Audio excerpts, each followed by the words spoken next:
In this video, I'll show you how to change the fingerprint recognition method on your Redmi 14C. So as you've noticed, by default, whenever you use your fingerprint, all you have to do is simply touch on the fingerprint sensor and that should unlock your device. But you can change that fingerprint recognition method from your device settings. So all you have to do is open the settings application on your device, and then within the settings, scroll down and find fingerprint, face data, and screen lock. Tap on that, and then select fingerprint unlock.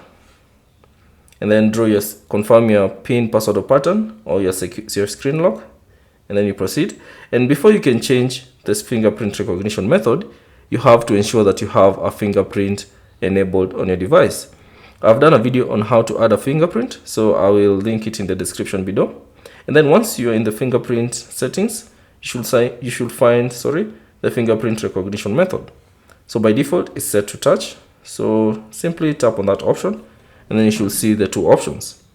So there is touch and press. So if you select press, so whenever you lock your device, if you touch your fingerprint sensor, it should work either way, but for some cases you have to press in, and there you go, that has worked on your device. So you have to press it in so that you can use it. So if your screen is unlocked, if you touch it, you'll see this option, try again.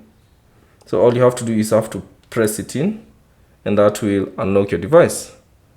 So that's basically it on how to change the fingerprint sensor on your Redmi, or rather how to change the fingerprint recognition method on your Redmi 14C. Thanks for watching. If you have any questions, leave them down in the comment section below. And if you found this video useful, consider leaving a like and subscribe to the channel.